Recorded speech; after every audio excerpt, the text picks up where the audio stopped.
많은 회사가 전 직원에게 인공지능 계정을 나눠주고 교육을 진행한 뒤 AX를 했다고 선언합니다. 그런데 몇 달이 지나도 결제 라인과 팀 간 이관 구조, 걸리는 기간은 전혀 바뀌지 않는 경우가 흔합니다. 개인의 잔업무는 조금 빨라졌지만 조직 전체의 속도는 그대로인 상태입니다. 오늘은 왜 이런 일이 벌어지는지, 그리고 AX의 진짜 본질이 무엇인지 살펴보겠습니다. AX를 한 문장으로 정리하면 이렇습니다. 예전에는 여러 조직을 거쳐야만 끝나던 복잡한 일을 작은 조직 하나가 짧은 과정으로 해낼 수 있게 만드는 것입니다. 즉, AX는 도구를 나눠주는 일이 아니라 일이 흘러가는 길 자체를 다시 설계하는 일입니다. 이 관점을 놓치면 도구만 바뀌고 조직은 그대로인 결과를 맞게 됩니다. 일이 내으려지는 지점은 업무 자체가 아닙니다. 업무가 팀에서 팀으로 넘어가는 그 순간, 즉 사이에서 문제가 생깁니다. 넘어갈 때마다 세 가지가 함께 발생합니다. 받는 팀이 먼저 처리해야 할 다른 일이 있어 생기는 대기, 문서와 회의로 드는 소통 비용, 그리고 전달될 때마다 처음 의도가 조금씩 바래는 왜곡입니다. 이 구조를 이어달리기에 비유할 수 있습니다. 실제로 달리는 시간보다 바통을 주고받고 기다리는 시간이 더 깁니다. 조직 위계가 많고 거쳐야 할 팀이 많을수록 이 바통 구간이 늘어납니다. 그래서 실제 작업은 3일이면 되는 일이 조직을 거치면서 3주가 걸리게 되는 것입니다. 여태 이런 구조로 일해온 이유를 살펴보겠습니다. 한 사람이나 한 팀이 기획부터 디자인, 개발까지 전 과정을 해낼 능력이 없었기 때문입니다. 그래서 업무를 쪼개어 순차적으로 넘길 수밖에 없었습니다. 조직의 위계는 결국 능력의 한계 때문에 생긴 구조인 것입니다. 인공지능은 이 전제를 무너뜨려 한 팀이 처음부터 끝까지 달릴 수 있게 만듭니다. 실제 사례로 살펴보겠습니다. 상세 페이지 하나를 만드는 과정입니다. 예전 구조는 이랬습니다. 사업부가 기획하면 디자인팀에게 넘기고, 디자인팀은 개발팀에게 넘기고, 다시 디자인팀이 재검토한 뒤 사업부로 돌아옵니다. 한 번의 제작에 5번의 이관이 필요했습니다. 그리고 마지막에 처음 의도와 달라지면 이 사이클 전체를 다시 반복해야 했습니다. AX 이후에는 구조가 달라집니다. 사업부가 기획과 제작을 직접 수행합니다. 디자인팀과 개발팀은 이제 검수만 담당합니다. 5번의 바통 터치가 한 번의 검수로 줄어드는 것입니다. 중요한 점은 디자인팀과 개발팀이 사라지는 것이 아니라 전문성이 들어가는 위치가 바뀐다는 것입니다. 제작자에서 검수자로 말입니다. 여기서 많은 조직이 실수합니다. 구조만 바꾸고 사람을 돕지 않으면 실패합니다. 기획만 하던 사람에게 갑자기 디자인과 개발까지 요구하면 업무량이 2배에서 3배로 느껴집니다. 그러면 겉으로는 따르는 척 하면서 뒤에서는 예전 방식으로 돌아가게 됩니다. 결국 우리 회사엔 인공지능이 안 맞다는 잘못된 결론이 나옵니다.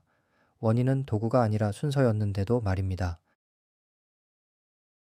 올바른 순서의 첫 단계는 기존의 반복 노동부터 없애는 것입니다. 경쟁사 게시물을 캡처하거나 가격과 후기를 엑셀로 정리하거나 자료를 검색하고 정리하는 일처럼 시간은 먹지만 머리는 안 쓰는 업무입니다. 이런 업무를 인공지능으로 먼저 없애면 직원에게 인공지능의 첫인상이 달라집니다. 일을 시키는 도구가 아니라 내 노가다를 없애주는 고마운 도구가 되는 것입니다.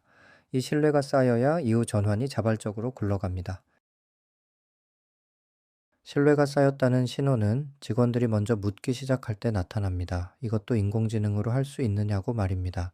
이 시점에 팀 간 이관이 잦은 업무를 골라 제작 주체를 통합하고 전문팀은 검수만 맡는 구조로 전환합니다. 그리고 마지막으로 검수가 새로운 병목이 되지 않도록 기준을 문서화해야 합니다. 브랜드 색상 규정이나 버튼 규격, 개인정보 점검 목록처럼 판단이 아니라 기준으로 검수해야 속도가 빨라지고 재현 가능해집니다.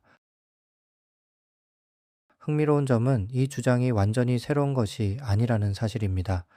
1990년 경영학자 마이클 해머는 낡은 업무 과정을 그대로 소프트웨어에 옮기지 말고 아예 없애고 처음부터 다시 설계해야 한다고 주장했습니다. 마차가 다니던 구불구불한 길에 그대로 포장만 입히지 말라는 것이었습니다. 30여 년 전에 이 원칙이 인공지능 시대에 다시 등장하고 있는 셈입니다. 영상이 경고하는 검수 병목 현상은 실제 소프트웨어 업계에서 데이터로도 확인되고 있습니다. 한 조사에 따르면 인공지능 도구를 쓰는 팀의 코드 제출량은 크게 늘었지만 그 검토에 걸리는 시간도 함께 크게 늘었습니다.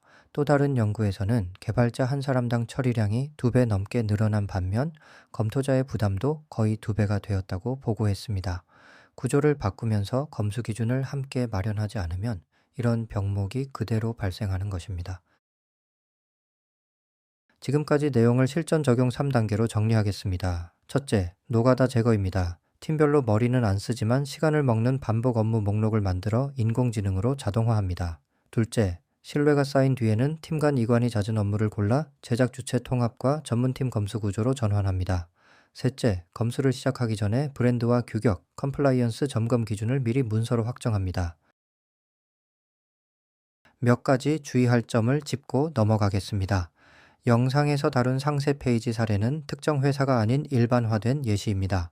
실제 조직에 적용할 때는 업종과 규모에 맞는 검수 기준과 이관 구조를 따로 설계해야 합니다. 그리고 노가다 제거와 신뢰 형성이라는 순서를 건너뛰고 곧바로 조직 구조부터 바꾸면 검수 단계가 새로운 병목으로 옮겨갈 위험이 있습니다. 조직 개편 없이 개정과 교육만 제공하는 방식은 개인 업무만 빨라지고 조직 속도는 그대로인 결과로 끝나기 쉽습니다. 오늘 내용을 정리하겠습니다. AX의 본질은 도구 보급이 아니라 여러 조직을 거쳐야 끝나던 일을 작은 조직이 짧게 끝낼 수 있도록 만드는 것입니다. 병목은 일 자체가 아니라 팀과 팀 사이에서 생기고 그 사이를 없애는 것이 인공지능의 진짜 역할입니다. 인원 배치와 검수 기준, 역할 정의까지 포함한 프로세스 설계 문제로 접근할 때 비로소 조직의 속도가 달라집니다.